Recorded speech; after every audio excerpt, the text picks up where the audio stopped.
Pessoal, nós começamos na aula passada a falar de... Darlene, querida, seja bem-vinda. Só um aviso, tá? Eu instalei aqui uma ferramentinha no Google Meet, de que eu não preciso mais autorizar a entrada de vocês, tá bom? Portas abertas agora, então vocês vão... É uma facilidade para vocês, às vezes um ou outro... Eu estava muito incomodado, porque às vezes eu estava escrevendo aqui alguma coisa e o comando parecia que eu estava rejeitando vocês. Eu jamais os e as rejeitarei na minha aula e no meu coração. Vocês são irrejeitáveis, né? Então, eu instalei isso, vai ficar mais fácil para a gente, tá? E eu estava com inveja, porque a Darlene fica dentro do armário, eu vim para quase praticamente dentro do armário também, né? Pura inveja. Queridos, nós começamos a ver na aula passada a grande unidade no Código de Processo Penal, na verdade, no processo penal, que são as provas do processo penal. Nós conversamos na aula passada sobre a teoria geral das provas, muito concentrado naqueles artigos 155, 156 e 157, e a partir da aula de hoje, Aredna, nós vamos começar a ver as provas em espécie, ou seja, a gente vai começar a ver as características cada uma dessas provas. A gente vai compreender como é que cada uma dessas provas funciona, quando é que elas são utilizadas, como são utilizadas, qual é o alcance de utilização de cada uma dessas provas, tá? E a primeira, na aula de hoje, é a prova pericial. Eu queria lembrar algumas coisinhas que nós vimos na aula passada, para a gente poder pegar o gancho, Ariadne e Joslane. Joslane, eu vou cometer uma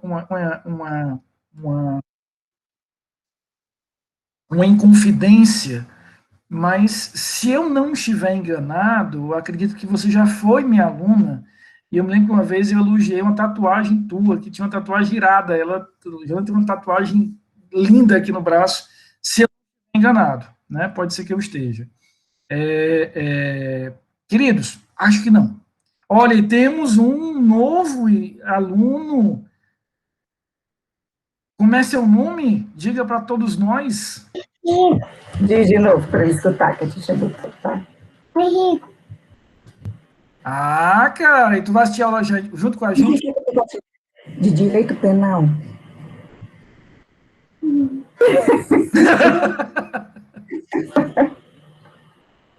Pronto, já botar nos mensagens. Dá tchau, galera. Tchau, cara. Vai fazer. Vai arrumar coisa melhor para fazer do que assistir uma aula chata. Aqui é tinta. A tinta. Vai pintar para assistir uma aula chata dessa. Aqui é o livro. Pronto. E o cabeça tá lá em cima. Tá. Cabeção, né, cara? O quebra-cabeça tá lá em cima. O quebra-cabeça. Pô, vai montar. Vai quebrar sua cabecinha. Tchau, tchau. Beijo. Tchau. Beijão. Pessoal. Tchau. Queridos, então a gente vai ver a partir de hoje viu, Joselino, como eu tenho uma memória fotográfica, dificilmente eu esqueço as coisas. Queridos, olha só. Cada prova tem sua utilidade, cada prova tem sua eficiência e cada prova tem sua razão de ser. Não é à toa, a gente falou na aula passada que não há no processo penal a prova de ouro, uma bala de prata. O juiz sempre vai ter que olhar o conjunto da prova. Assim como também não vale a pena, no âmbito do processo penal, a gente querer gastar energia hierarquizando as provas. Não faz sentido, não tem nenhum sentido em relação a isso, porque todas as provas são importantes dentro de um contexto específico e somente no caso concreto que a gente vai ter condições de aferir e verificar se aquela prova é uma prova importante ou não, em que medida é importante ou não, e etc. Então, é essa lógica que eu quero que a gente desenvolva dentro dessa perspectiva. Com esse olhar, a gente começa, portanto, agora a estudar a prova pericial. Então, a perícia é nosso objeto de estudo hoje, onde nós vamos entender o que é essa prova, quais são as características dessa prova, quando devemos utilizá-la e quais são os limites de utilização. Primeira coisa, a prova pericial, ela é uma prova, Letícia, técnica, científica. Então, isso já nos induz a algo importante. A linguagem da prova pericial é uma linguagem baseada em conceitos técnicos científicos. O perito, ao produzir aquele laudo pericial, o laudo pericial é a expressão concreta da perícia, ele não pode usar uma linguagem imprecisa. O perito não poderá usar uma linguagem indefinida. Então, por exemplo, o perito, ele não pode usar uma linguagem como, por exemplo, talvez, pode ser, é possível que, nada disso se encaixa dentro de uma linguagem pericial. A linguagem, portanto, que deve ser utilizada na perícia, repito, por ser uma prova científica, por ser uma prova técnica, alguns chamam, inclusive, Darlene, de prova crítica. Você vê essa expressão, prova crítica, saúde, Ariadne, é uma prova, né, científica, é uma prova efetivamente técnica. Então, a linguagem é uma linguagem assertiva. O perito vai ter que dizer, olha, é isso porque o protocolo tal, o método tal, o raciocínio científico tal me autoriza a dizer isso. Se ele não tem certeza, ele não pode sair com eu acho, que talvez seja, ele simplesmente tem que dizer, não tenho como responder. Quesito prejudicado, não se pode afirmar. É essa linguagem que a gente vai ter. Tá? Mas aqui eu queria fazer um raciocínio preliminar em relação à prova pericial. Eu quero fazer um raciocínio preliminar aqui. Percebam só o seguinte. No Brasil, no direito processual penal brasileiro, a regra, cenário novo, Letícia, que eu estou aqui na cidade maravilhosa, no Rio de Janeiro aqui, por isso, mas é só hoje, semana que vem volta para o cenário tradicional. Veja só, a regra, ela é, no processo penal brasileiro, que eu posso, Leiciane, produzir sobre aquele evento qualquer tipo de prova. Então, a regra é a liberdade probatória. Então, sobre um determinado fato, Leila, ou uma circunstância do fato, no nosso processo penal, eu vou escolher qual é, naquele caso, o melhor caminho para a prova. O que eu quero dizer? Um processo de furto. Eu posso provar aquele furto através da prova testemunhal. Um outro processo de furto, eu posso provar através de um vídeo. Um outro processo de furto, eu posso provar através de uma interceptação telefônica. Então, a regra é a liberdade probatória. Nós não temos como regra no Brasil um modelo que alguns países adotam, que é da prova tarifada ou taxada. O que é isso? Existem alguns modelos processuais mais antigos que trazem quase que uma relação de uma tabela em que a gente diz assim, fato tal tem que ser provado com a circunstância tal. Fato tal tem que ser provado com base na prova tal. Então, existem alguns modelos processuais que trazem efetivamente isso. Mas não é o caso do Brasil. No nosso caso, a regra é a liberdade probatória. Eu vou escolher, conforme o caso concreto, o que é que eu vou produzir de prova para garantir aquilo ali. Porém, há exceções. Existem circunstâncias, Ariadne, que o legislador processual penal resolveu usar essa prova tarifada. Ele resolveu vincular um determinado evento a uma determinada prova.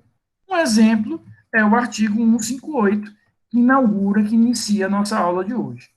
Quando a infração deixar vestígios, será indispensável o exame de corpo de delito direto ou indireto, não podendo supri-lo, a confissão do acusado. Então, o que está nos dizendo aqui o artigo 158? Ele está dizendo, olha, aqui nós vamos abandonar a regra, que é a liberdade probatória, e nós vamos usar a lógica da prova tarifada. E aqui eu queria explicar para vocês, de uma forma bem didática, o que são vestígios. Entendam. Vestígio, Jadson, é a modificação física, concreta, palpável, decorrente da prática criminosa.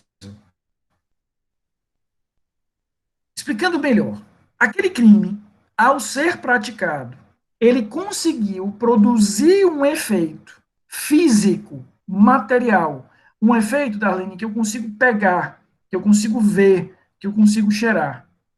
Se a prática criminosa conseguiu alterar o mundo real, o mundo material, eu tenho, naquela alteração, naquela consequência, um vestígio. Deixa eu simplificar isso de outra forma. Deixa eu falar isso de outra forma. Ô, professor, quais são os artigos que o senhor está vendo, hein, que eu entrei agora? É o 158, Cristiane. Então, o que são vestígios? São essas consequências, essas modificações físicas derivadas, decorrentes da prática de um determinado tipo de crime. Deixa eu dar 2 exemplos para vocês. Eu vou pegar o exemplo aqui do João. Em caso de homicídio consumado, a minha prática criminosa do homicídio produziu um efeito concreto. Qual é? Aquele cadáver, aquele corpo ali sem vida. O cadáver concentra os vestígios. O crime foi capaz de produzir um efeito físico, que eu consigo pegar, que eu consigo sentir. Isso é diferente, por exemplo, de um crime, Leiciane, que eu fale de injúria. Fulano é um ladrão. É um crime, do mesmo jeito. Muda a gravidade, mas é um crime. Mas aquela minha conduta não foi capaz de gerar, Kleber, uma modificação física. Eu não fui capaz de gerar uma modificação física. Eu disse, você é um ladrão, não dá para pegar, não dá para sentir na consequência desse determinado crime. Então, o vestígio é essa consequência, é esse resultado material, concreto, físico, derivado, decorrente da prática criminosa. É isso que a gente vai ter como vestígio. Então, o que é que está nos dizendo aí o artigo 158? Ele está dizendo, olha, se o crime deixar vestígio, se o crime for capaz de modificar o mundo sensível, o mundo real, para que você comprove esse crime, você vai precisar de prova pericial. Então, aqui ele abandona a liberdade probatória e ele está falando de uma prova tarifada, de uma prova pré-estabelecida, pré-fixada. E aqui eu já queria, já de saída, que a gente pudesse entender qual é a diferença, Letícia, entre perícia e exame de corpo de delito. A diferença aqui é que é uma relação de gênero e espécie. Uma relação de gênero e espécie. Vocês todos são alunos da Universidade de Fortaleza. Vocês todos são alunos de Direito da Universidade de Fortaleza. Todo aluno do curso de Direito da Unifor é aluno da Unifor, mas nem todo aluno da Unifor é um aluno de Direito. Isso é óbvio. É essa relação entre perícia e exame de corpo de delito. É essa diferença que nós vamos ter. Por quê? Porque o exame de corpo de delito, ele é uma espécie própria de perícia. E o que é que o exame de corpo de delito tem que ter para que eu possa diferenciá-lo de outras modalidades de perícia? O exame de corpo de delito é feito, Faruzzi, na coisa, no objeto, no corpo, que corporifica, que materializa o crime. Então, o exame de corpo de delito é uma perícia, como são todas as outras, mas ele tem um objeto específico. Qual é o objeto? O objeto que concentra, que contém os vestígios, portanto, que faz com que eu corporifique o crime em si. É isso que a gente vai entender como exame de corpo de delito. Deixa eu dar um exemplo para ficar mais fácil. Vamos imaginar uma cena bem de filme aqui, Ariadne. Houve um homicídio no quarto de uma casa, a polícia chega, aí a polícia percebe o seguinte, a polícia percebe, Mônica, que a porta da frente estava arrombada, a polícia acha no quintal da casa uma arma, e no quarto está lá o corpo, né, o cadáver da vítima. A polícia e todos os seus peritos, daqui a pouco a gente vai falar sobre isso um pouquinho, vai fazer uma perícia, Fairuze, na porta que foi arrombada, vai fazer uma perícia na arma, vai fazer uma perícia no local do crime e vai fazer uma perícia no corpo da vítima. Mas como eu estou ali tratando de um crime de homicídio, Mônica, qual é o foco? O foco é o cadáver. Ele que materializa, que corporifica, que contém os vestígios do crime. Logo, no cadáver, eu faço o exame de corpo de delito, e nos outros objetos, eu vou fazer uma perícia. Então, o exame de corpo de delito é uma perícia num objeto específico. E que objeto é esse? O objeto que concentra, que materializa o delito. Não é à toa que o nome é muito feliz. Corpo de delito. Aqui eu estou corporificando, Kleber, o crime. Então, todo exame de corpo de delito é uma perícia, mas nem toda perícia é um exame de corpo de delito, porque eu posso fazer uma perícia em elementos acessórios ao crime, não sendo efetivamente dirigida ao corpo do crime. Então, o que nos está dizendo aí, Cristiane, o artigo 158? Ele está dizendo duas coisas básicas. Ele está dizendo, primeiro, o crime produziu vestígio, o crime foi capaz de modificar materialmente o fato? Foi. Então, ele precisa, para ser provado, para que haja a comprovação da materialidade, o exame de corpo de delito. Lembra daqueles conceitos que vocês viram lá em processo penal 1? Né? Alguns viram comigo, outros viram com outros professores. Aquele binômio essencial, Mônica, do processo penal, que é comprovação de materialidade, indício de autoria, né? Isso fundamenta a ação penal, isso é objetivo do inquérito policial, isso eu preciso para decretar uma prisão preventiva, pronto. Nos crimes que deixam vestígio, a comprovação da materialidade tem que vir do exame de corpo de delito. E diz o artigo 158, não pode substituir esse exame de corpo de delito a confissão do réu. Não adianta o réu confessar. Eu não posso dizer, eu não vou nem fazer a perícia porque o réu confessou. Isso é insuficiente. Não resolve a minha vida. Tá? Então, as três primeiras coisas que eu quero que a gente tenha em mente. Primeiro, crime deixou vestígio. Vestígio significa modificação física. Deixou. Então, ele só é aprovado através do exame de corpo de delito. Né? Freitas, seja bem-vindo, meu querido. Essa perícia tem um nome próprio, porque ela tem um objeto próprio, para diferenciá-la das outras perícias em geral. E não posso substituir pela confissão. Só que aí vocês podem me perguntar, Rafael, mas se eu não conseguir fazer a perícia, se não for possível, Leiciane, fazer a perícia, qual é a alternativa que eu tenho? Veja o que nos diz aí o artigo 167. Não sendo possível o exame de corpo de delito, por haverem desaparecido os vestígios, a prova testemunhal poderá suprir-lhe a falta. Mas eu quero que a gente entenda esse artigo 167 muito bem. O que é que eu tenho aqui? Primeira coisa, ele está aqui, Fairuze, de forma excepcional, hierarquizando as provas. Ele está dizendo, para os crimes que deixaram vestígios, primeiro você vai tentar a prova pericial, chamada exame de corpo de delito. Não sendo possível, Emerson, aí você substitui pela prova testemunhal. Então, primeiro eu tento o exame de corpo de delito, se não for possível, eu posso substituir pela prova testemunhal. Só que aqui a gente tem que ter cuidado. Essa autorização que a lei dá, eu posso substituir pela prova testemunhal, ela não funcionará em todos os casos. Por quê? Porque eu vou ter que avaliar, Darlene, se naquele caso concreto, a prova testemunhal que eu tenho é forte o suficiente para que eu possa, Kleber, dizer, de fato, esse evento aconteceu.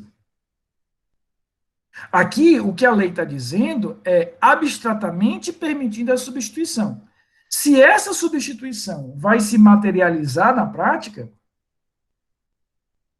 é uma outra história, é uma outra questão. Vou trabalhar aqui com 2 exemplos bem simples para mostrar o que eu estou querendo dizer para vocês. 2 exemplos bem simplesinhos. Primeira situação número 1. Algumas pessoas, é uma expressão que é muito comum na linguagem policial, que essa expressão significa absolutamente nada, Mônica, não tem nenhuma força. Segundo populares não é nada. Né? Quem são os populares? Não, segundo populares. Pronto. Aí vira uma verdade quase que absoluta. Então imagina o seguinte, populares encontram um corpo, um cadáver, na beira de um rio. Quando olham aquele corpo, tá acabando, Ariadne, tá acabando, não tem fé. O que acontece? Eles dizem, rapaz, é o seu Zé, lá do açougue. E eles conseguem não apenas identificar quem é a vítima, eles visualizam, Darlene, que tem, tanto no rosto quanto no corpo, perfurações típicas de arma de fogo. Então ele não morreu afogado. Aí eles correm para chamar a polícia. Quando eles voltam, o rio subiu um pouquinho e levou aquele corpo. Veja, a prova pericial, o exame de corpo de delito, é impossível. Não dá para fazer. Como é que eu vou ter a possibilidade de comprovar a materialidade? Pelo plano B. Qual é o plano B? O artigo 167. Aí eu vou ouvir essas testemunhas e, nesse caso, as testemunhas são seguras o suficiente para terem a possibilidade, Letícia, de dizer quem foi a vítima, os detalhes das lesões, quantas lesões eram, onde estavam, ou seja, eu tenho a segurança clara e suficiente de dizer realmente o seu Zé morreu e morreu porque foi atingido por arma de fogo. Tá? Vamos fazer uma pequena variação nesse exemplo. Vamos imaginar, Ariadne, que aquelas pessoas chegam lá, encontram aquele corpo, né, não reconhecem quem é a vítima, não visualizam nenhum tipo de lesão, e o rio levou. Veja, por mais que o código esteja nos dizendo que eu posso substituir o exame de corpo de delito pela prova testemunhal, nesse caso, a prova testemunhal, Mônica, será insuficiente. Ela não vai me dar segurança suficiente. Então, eu quero que vocês entendam o seguinte. Primeiro, a gente vai tentar a prova científica, porque ela é segura, ela é robusta. Tanto ela é robusta que muitos dizem que ela é mais importante das provas. A gente já falou sobre isso. Mas, não sendo possível, vamos fazer com que haja a substituição por uma prova testemunhal. Agora, resta saber, dentro daquele caso concreto, se aquela determinada prova testemunhal ela é sólida o suficiente para gerar a convicção que eu preciso ter em relação à materialidade daquele determinado evento. Até aqui tá ok? Tá confortável? Tá beleza? Posso seguir? Vamos ver agora quem é que faz a prova pericial. Veja o que nos diz aí o artigo, o que nos diz o artigo 159. O exame de corpo de delito e outras perícias. Veja, até a própria redação, eu queria só voltar nisso um pouquinho, Andiara. O exame de corpo de delito e outras perícias. Então, veja que toda a linguagem do código é reforçando que o exame de corpo de delito é uma perícia, apenas uma perícia diferenciada. E ele continua. Serão realizadas por perito, no singular, oficial, portador de diploma de curso superior. Então, em regra, a perícia é feita por um único perito. Um esclarecimento. Perito é alguém que tem um diploma de nível superior e que tem expertise, especialização naquela matéria. Todos nós aqui estamos estudando, e ainda vamos estudar bastante, eu principalmente, para a gente poder dizer que é especialista em alguma coisa. Quantos anos, quantas décadas são de estudo para você dizer, não, isso aqui eu tenho um domínio disso aqui. Né? É isso que ele quer. Quando ele fala aqui, Darlene, em perito oficial, um esclarecimento. Não necessariamente o perito oficial, Fairuze, é um servidor público. Não obrigatoriamente. É muito comum. É muito comum. Mas quando ele fala em perito oficial, é um perito que foi nomeado pelo juiz e, portanto, ele passa a ter a carga de atuação oficial. O que isso vai trazer de consequência concreta? Isso aqui, Vitor, quando ele diz que é um perito oficial, significa dizer que eu não devo servir a uma das partes. Eu não posso ser parcial, porque eu estou agindo em nome da justiça. Repito, o perito oficial não deve ser entendido como um servidor público. Claro, da maioria dos casos, nós temos servidores públicos, ou seja, nós temos membros do poder público já habilitados para funcionar como peritos. Lá na PFOS, na Perícia Forense do Ceará, nós temos médicos legais, odontólogos legais, nós temos engenheiros, nós temos especialistas em ciência da computação, nós temos uma gama de peritos, que são servidores do Estado, que fica mais fácil para o Estado realizar a perícia a partir disso. E, normalmente, o que é que eu tenho ali, Fairuze? Aquelas perícias que são mais recorrentes, mais corriqueiras. O médico legal, dentista, perícias de engenharia, perícias contábeis, perícias de informática, perícias em armas.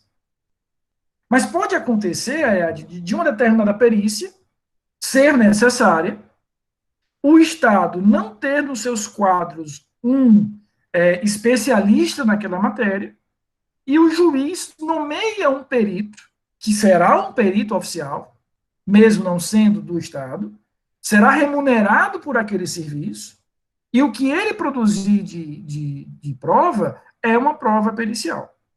Deixa eu dar um exemplo para vocês de um processo que um colega meu, advogado, trabalhou. Josilene, o caso era o seguinte, era uma senhora que tinha levado umas joias para que um ourives fizesse um reparo naquela joia. O ourives, muito malandramente, tirou, Mônica, as pedras preciosas daquelas joias e colocou umas pedras falsas. E aí o processo versava sobre isso. Não havia um perito do Estado que tivesse um grau de especialização, de expertise, para avaliar aquilo. Então, o juiz nomeou um geólogo que era especializado em pedras preciosas, em gemas preciosas. O Estado paga isso, né? O Estado vai pagar, mas ele não é um servidor público, mas ele é nomeado porque ele tem um grau de especialidade próprio em relação àquilo. Então, nesse caso, a gente vai ter o perito oficial sendo alguém fora do Estado. Né? Repito, nas perícias mais recorrentes, nas perícias mais comuns, claro que a gente tem servidores públicos já preparados para isso. Mas o que é importante na chave aqui do 159? É que o perito é um cara que é especialista naquela matéria. Ele sabe do que ele está fazendo. Agora, o parágrafo 1º desse artigo 159, ele vai trazer, efetivamente, uma solução caso eu não tenha um perito oficial. Ele vai trazer uma solução para as hipóteses em que eu não tenho um perito oficial. Então, veja aí o que diz o 159, parágrafo 1º. Na falta de perito oficial, o exame será realizado por 2 pessoas idôneas, portadoras de diploma de curso superior, preferencialmente na área específica, dentre as que tiverem habilitação técnica relacionada com a natureza do exame.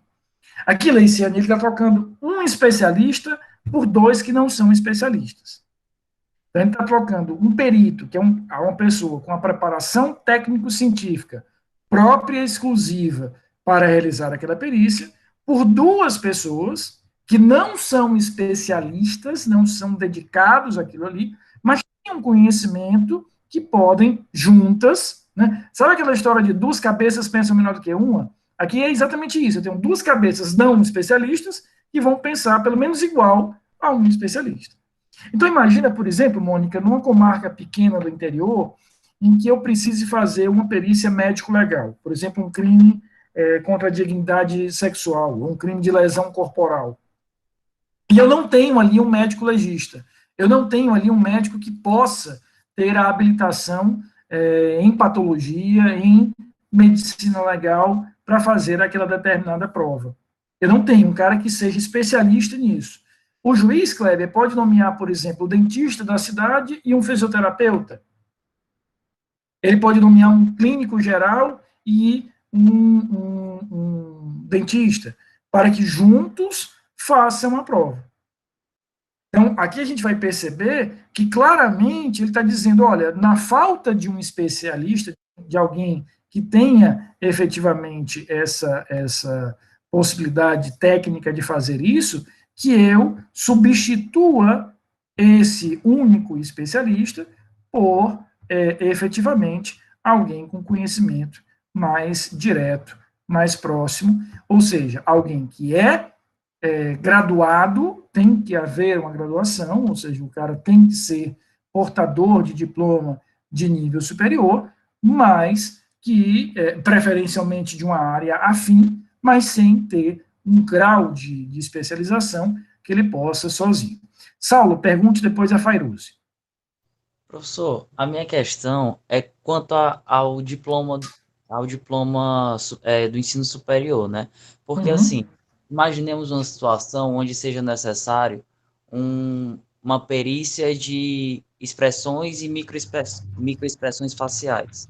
Não existe nenhuma faculdade que, sei lá, que tenha, que forneça, né, esse diploma de ensino superior para essa área em específica. Ou então a gente poderia pensar que seria necessária uma perícia em um computador onde, assim, muito aprofundada, e existissem hackers no mercado que só eles conseguiriam fazer essa perícia, alguma coisa do tipo. Nesses casos, muito especificamente, o diploma de ensino superior poderia ser deixado de lado? Não. A tua pergunta é sensacional, Saulo, porque ela permite que a gente faça aqui algumas análises. A pergunta é sensacional mesmo. O código ele é expresso. Veja que tanto no 159 quanto no caput, tanto no parágrafo 1º, ele condicionou ao diploma em nível superior. Então, não dá para sair disso. Porque ele entendeu, o legislador, e isso é uma herança ainda, porque esses dois artigos foram alterados. Antigamente, o código exigia a Ariadne 2 peritos oficiais. Depois ele passou a admitir só um. Mas o legislador, mesmo modificando isso, Saulo, ele entendeu que o diploma de nível superior é um requisito básico, é um requisito fundamental. Porque como a gente está falando de uma prova técnica, eu preciso ter, e sobretudo uma prova técnica que vai ser utilizada num processo penal, e aqui eu não vou nem desenvolver muito, porque todos vocês vêm de uma disciplina de processo penal que a gente viu lá, muitos de vocês, inclusive, felizmente comigo, e digo felizmente por mim, não por vocês, porque eu tenho conta para pagar e vocês têm que me aturar mais de um semestre, né? A gente viu, o Fairuze é um exemplo disso, que eu não sei que obsessão é essa de tanto sofrimento, mas enfim, né? A outra ali vai na terceira disciplina já, uma coisa louca, né? Eu já digo é Vália, né? Letícia também, Leiciane, minha nossa senhora, tem muitos casos aqui, eu digo é Vália, né? É muito mau gosto reunido numa só turma. Mas, enfim, o processo penal, a gente conversava muito isso em processo penal 1, obrigado, Letícia, obrigado, querida, ele é muito formal, a consequência do processo penal é uma consequência muito dura. Eu vou condenar alguém, muitas vezes, apenas de prisão. Então, aqui, Saulo, o legislador faz um corte, realmente, agradecido, Letícia, coraçãozinho, dizer, não, pelo menos, já que eu estou falando de uma prova técnica a ser utilizada num processo criminal, pelo menos o grau superior eu vou ter que ter. Tá? Agora, pode acontecer, Saulo, que você tenha determinados temas, determinadas matérias, por exemplo, você falava da perícia informática. Os setores de perícia forense, estaduais e federais, normalmente você tem ali peritos que são especialistas nisso. Mas, por exemplo, existem algumas áreas, eu estudei muito na minha tese de doutorado, a questão da minha tese de doutorado sobre guerra cibernética. Então, eu estudei muito essas ferramentas cibernéticas que podem ser utilizadas como arma, né, como arma de guerra que podem ser envolvidas no conflito. Aqui no meu pós-doutorado, eu estou estudando as armas que são realizadas ou que são controladas por uma inteligência artificial autônoma. Tanto é que a escola que eu vou estudar aqui é uma escola do Exército, que é uma escola de ciência militar, é o maior centro brasileiro disso. Muitas vezes, por que eu estou citando isso, Saulo? Porque imagina que eu preciso fazer uma perícia sobre inteligência artificial num carro que causou um determinado tipo de atropelamento e morte de alguém. Nem todo perito do Estado vai dominar aquelas ferramentas de inteligência artificial para poder aferir se aquele carro, de fato, agiu de forma autônoma, ou se foi um defeito na programação, se for. Aí, nesse caso, eu continuarei exigindo o diploma de nível superior. Não tem como sair disso. Mas eu posso buscar especialistas fora do Estado. Aí eu trabalharia com um perito fora do Estado. Mas, necessariamente, portador de nível superior. Aqui o que a gente vai perceber, e aí voltando para esses teus exemplos cibernéticos, eu vou ter que ter um cientista da computação, ou engenheiro de computação, ou graduado em análise de sistemas, para fazer isso. Por quê? Porque é como se o Código de Processo Penal delimitasse uma base mínima de segurança para a produção da prova. Foi sensacional a tua pergunta. Feruzzi, pergunte aí, querida. Professor, na verdade, o senhor já respondeu. O que eu ia perguntar na questão da falta do perito na comarca, certo? Uhum. Aí o senhor respondeu que sim, na falta pode-se procurar em outros estados. E no outro país, pode? Em outro país? Não há nenhum impedimento, não há nenhum impedimento. O que a doutrina vai dizer nesses casos é que, como a gente volta um pouquinho àquela questão do Saulo, como eu tenho que ter esse diploma de nível superior, aquele estrangeiro, ou mesmo aquele brasileiro graduado no exterior, tem que ter o seu diploma reconhecido no Brasil. Né? Por exemplo, a minha esposa, ela é estrangeira, ela é médica, né? E aí tem que fazer todo um processo de validação do diploma dela no Brasil, para que ela possa ser considerada aqui também graduada em medicina. Então, nesse caso, a gente vai ter efetivamente isso. Ticiane. Professor. Oi. Diga só. Não, é só para corroborar e acrescentar, porque eu estou falando aí, os colegas falando também, eu me lembrei, há uns anos atrás, tinha um colega meu que era do Estado também, e a gente estava se preparando para o mestrado, e ele abandonou e disse, ele é formado em física, e abandonou porque ele queria fazer um concurso da PEFOSSE. E a gente ficou assim, concurso para a PEFOSSE, e a gente não tinha noção do direito, isso faz muitos anos, e ele passou, hoje ele está quase 10 anos na PEFOSSE, e ele é professor de física, né? Então, assim, são nichos também, inclusive, de concursos, e oportunidades que a gente também está por fora e não sabe, né? O cara está lá muito bem, né? Exatamente. A exoneração do Estado, e está na PEFOSSE, ele é professor de física, né? Então, provavelmente ele está lá muito balística, dedicado a provas balísticas, exatamente, provas de explosivos e tal. Voltando até um pouco àquela questão do Saulo, por exemplo, essa questão cibernética é um mundo impressionantemente complexo, muitas vezes, né? Sobretudo com a adição de novas tecnologias, inteligência artificial, computação em nuvem. Então, a cada dia nós demandaremos mais especialistas em relação a isso.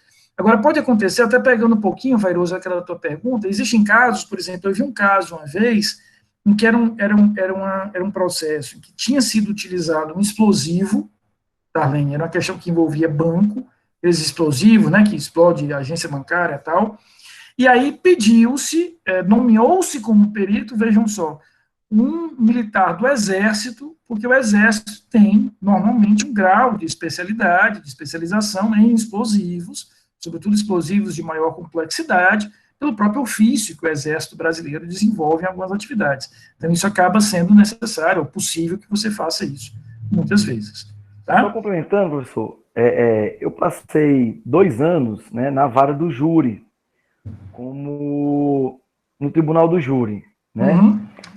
E eu estou falando aí casos e mais casos, quantos casos nós não participamos, né, julgamos ali, como juízes não togados, que o senhor está falando aí, e acontece isso todos os dias. Eu lembro de um caso grande que eu fui sorteado, fiquei no júri, que o cara foi dar uma aula de física, a defesa do cara foi dar uma aula de física sobre herbes, né, que são as antenas, e como eles rastrearam, né, assim, as conversas de telefone até culminar no assassinato. Exato, isso cada vez mais sendo utilizado, né? Porque foi uma aula de física para provar que não era ele, ou que era ele, ou que tem falhas. Nossos celulares, né, deixam um rastro, né? Exato. É um negócio assim que aquele caso, muito bacana. Naquele caso terrível, né, da morte daquela vereadora, aqui, até aqui no Rio de Janeiro, da Marielle Franco, e do motorista dela, ainda tem muita coisa ali a se resolver, mas um dos grandes trabalhos ali da investigação foi exatamente essas antenas de celular. Eles buscaram quais eram as ligações que tinham sido feitas, começaram a triangular ali para poder chegar a isso. Isso é uma prova pericial. Exatamente. Né? Para você saber quem passou e etc. Exatamente, quem estava na hora, onde é que ele estava. Exato. É muito com sofisticado está mesmo. seguindo a gente, exato. Isso já foi utilizado, exatamente, já foi utilizado também, só para citar como exemplo, Leiciane, em casos de corrupção, em que a prova que a Polícia Federal usou, Ariadne, era que o celular do fulano e o celular do ciclano estavam no mesmo local em determinado momento, que era a acusação dele ter ido levar propina lá para o outro. Durante a Lava Jato, inclusive, foi cruzado, finado a Lava Jato, foi um elemento de prova em relação a isso. Ticiane, você me pergunta, tem alguma hipótese que poderá o juiz designar uma nova perícia? Tem sim. Quando a perícia for inconclusiva, né, então pode ser que o perito no final diga, olha, eu não tenho como responder. Nada impede que o juiz faça uma nova perícia através de um novo perito. E uma outra situação é a seguinte, e aí a tua pergunta me permite explicar mais uma coisa. Existe uma figura chamada assistente técnico. O assistente técnico é um perito, é alguém especializado naquele objeto de perícia, Freitas, que a acusação e a defesa contratam para auxiliá-la. Então, esse assistente técnico, primeiro, ele não é oficial, ele não é o perito oficial do processo. Segundo, ele não é imparcial, porque ele foi contratado por uma das partes. Imagina, por exemplo, como um exemplo desse que o Solon traz para a gente, de antena de celular, de frequência, de não sei o quê, eu posso contratar um engenheiro ou um físico que me auxilie para explicar aquilo ali. Então, é possível, Ticiane, que o perito oficial traga o laudo pericial, conclusão disso, o assistente técnico levante aqui alguns pontos que fragilizam esse laudo. Obviamente, essa manifestação do assistente, como ele é parcial, não substituirá o laudo, por óbvio, né? Mas ele poderá, vejam só, gerar uma dúvida tão grande na cabeça do julgador que ele faz com que uma nova perícia seja realizada. Então, ele vai poder fazer isso quando ele perceber que a primeira foi inconclusiva, ou a primeira pode ter sido uma perícia que concluiu, mas que depois levantou-se algum tipo de dúvida sobre isso. Vocês são muito novos, não vão se lembrar de um caso que foi muito famoso no Brasil, né, na década de 90, que foi a morte do PC Farias, em Alagoas. Né? Vocês não eram nem nascidos, né? Eu acho que só eu era nascido aqui naquela época. Eu acompanhei. Perito, até aquele de barba, né? Era um período. Era. Estou me sentindo lisonjeada, viu? Hã? Estou me sentindo lisonjeada. Claro! Só você existia nessa época. Você, por exemplo, é uma novinha do funk. Você não sabia nem o que é isso na época, né? Então, ali foram feitas várias perícias para poder definir qual era o ângulo de tiro, aí se a pessoa de fora podia escutar, se não podia, porque era feita uma perícia, Ticiane, aí gerava uma série de dúvidas, contratava o perito, a defesa, aquele assistente técnico levantava. Então, só perícias oficiais foram feitas 3, fora as outras que são manifestações dos assistentes. Então, isso pode acontecer sim. Porque apesar dela ter uma linguagem técnica, muitas vezes eu uso protocolos diferentes, eu uso ferramentas diferentes que levam a conclusões diferentes em relação a isso. Badan Palhares, professor, o nome dele. Exatamente, estava tentando me lembrar, Badan Palhares, foi famosíssimo. Badan, isso. É muito famoso na época esse caso. Né? Porque, como diz meu pai, Leiciane, no Brasil um escândalo só dura até o próximo, né? A gente vai esquecendo dos escândalos, porque são tantos que a gente já não consegue mais nem lembrar dos escândalos anteriores. Professor, mas quem matou mesmo o PC Pafarias? Quem foi? Eu não lembro. Veja, a explicação que ficou é que ela realmente foi a namorada e ela depois se matou, né? Surgiu muita dúvida na época Bem conveniente. Era uma solução super conveniente. Na época surgiu dúvidas sobre o ângulo de tiro e etc., pela altura dela, pela altura dele, mas nunca se conseguiu fazer uma prova pericial que se refutasse de verdade essa versão. E essa versão acabou ficando. Se ela é a verdade real, a gente não sabe, mas ela que foi a versão que ficou. Professor, o que eu não esqueço do caso PC Farias foi a exumação que passou no Fantástico, umas cenas horríveis. Nossa, eu não esqueço. Foi muita perícia, né? Foram muitas questões. Porque como ele era, né, uma pessoa que tinha muita informação, né, era um arquivo mais do que vivo, a versão de um crime passional, Fairouz, era muito inverossímil, né? Pode até ser. A realidade ela é tão surpreendente que, às vezes, ela surpreende até pela simplicidade da coisa. Mas haviam tantos interesses, depois chegou-se a cogitar que havia uma participação do irmão dele, né, que tinha uma disputa até familiar. A Darlene, obviamente, foi procurar no Google esse negócio da pasta rosa, ela não acompanhou isso na época, né, mas ele dizia, né, que havia aí uma pasta rosa com documentos, né, que envolviam altas autoridades da República, né, era uma coisa surreal, o alcance que ele teve. A história brasileira, sobretudo a história criminal brasileira, ela é muito próxima da história política brasileira, né? Elas realmente são muito próximas em relação a isso. Dá, inclusive, um tema de monografia aí para vocês, esses pontos de contato entre o mundo político e o mundo criminal no Brasil. Professor, eu me lembro que na época o que me pareceu é que todas essas assistências técnicas e essas segundas e terceiras perícias eram muito mais para confundir e para prolongar o processo, porque eu me lembro que era tão nítido que o percurso que a bala fez era impossível aquilo dali.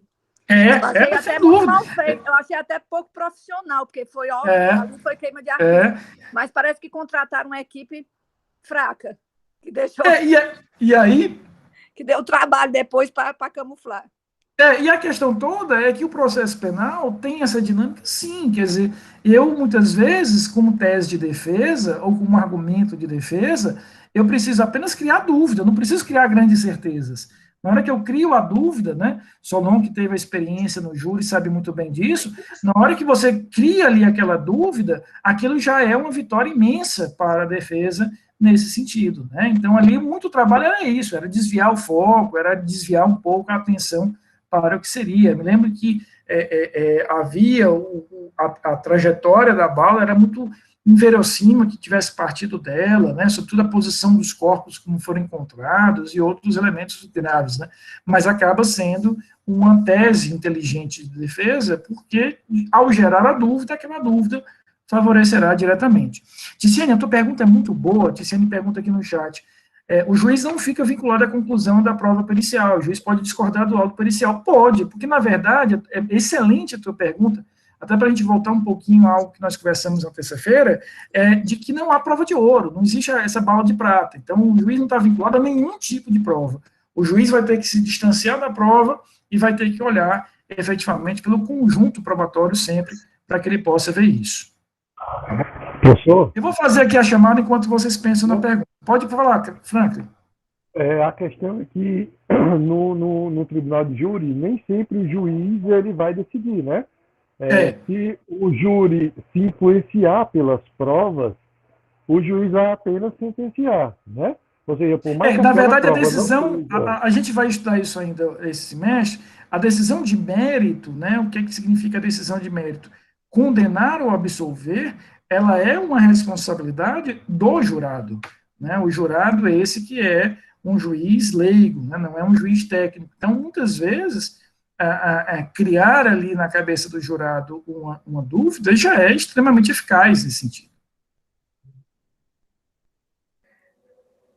Muitas vezes, né, Professor, como o Franklin colocou, o juiz ele vai fazer mais o papel da dosimetria da pena e justificar, né? Ele recebe, a gente vai, dosimetria... essa dinâmica a gente vai conhecer bem direitinho, Franklin, mas ele recebe o pacote fechado.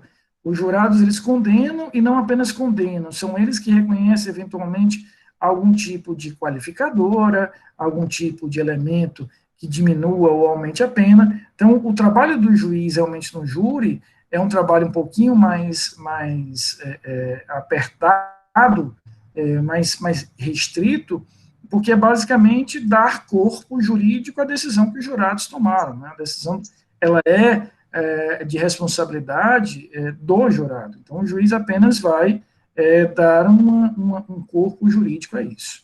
Fazendo uma comparação aqui, então quer dizer que se a gente parar para pensar, a defesa joga pelo empate, né?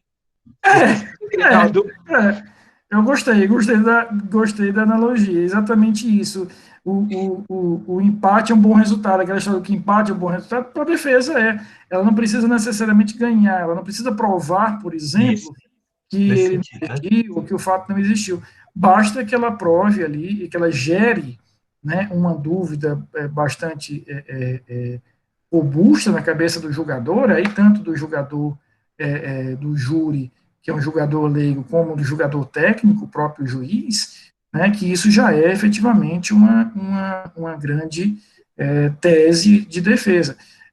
Nós temos um pensamento no senso comum, que é um pensamento equivocado, de que a defesa só tem como tese de defesa provar que não foi você que praticou o fato, ou provar que aquele evento não existiu. Não é só isso, né? Na verdade, a gente tem aí uma gama bem importante de teses que podem perfeitamente coexistir, e muitas vezes já é uma senhora vitória em gerar dúvida. Né? Na hora que eu gero a dúvida, eu já trago para mim o benefício. Professor, embora a gente viva, né, numa sociedade altamente violenta e o nosso jornalismo, ele é um jornalismo policial, né, inclusive no meu ponto de vista de quinta categoria, porque, como o senhor estava falando, vem a questão dos populares, né? Quem foi que matou? Foi fulano, aí o policial conhece o cara da área, já tem uma rixa e tal. Tem várias questões aí. E a defesa dizia sempre o contrário. O colega colocou, né? É melhor a dúvida? Sim, em tese, né? Em dúvida pro réu. Mas os advogados de defesa costumavam dizer, né? Em dúvida, pau no réu, né? Porque, assim, muitas vezes a gente via que os jurados já iam predispostos a incriminar. Quer dizer, a gente vê, olha, o Tribunal do Júri é uma escola, né? Assim, se a gente pudesse acompanhar, né, na nossa disciplina, né, professor? Porque não está rolando, não sei como é que está lá agora, né? Não, estão fazendo, mas com algumas limitações. Inclusive eu fui sorteado esse ano, mas não fui não, porque já estava demais. 3 anos, ia ficar mais assim, é uma escola, você vê teses, né, as teses subsidiárias, o papel da Defensoria Pública, realmente hoje eles vestem a camisa, e é muito bacana mesmo.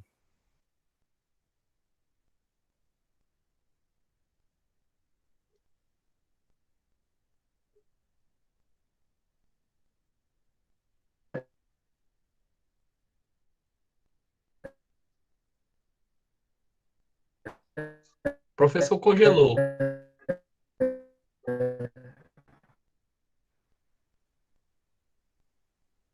Foi, eu pensei que tinha sido o meu aqui, mas foi lá, né? Professor, travou. Você tá bem, professor? Aqui travou. O senhor parou aí. Voltou? Voltou? Foi só uma... Eu estou usando aqui a internet do meu celular, que a internet do hotel é só o resto, né? Mas aí já voltou.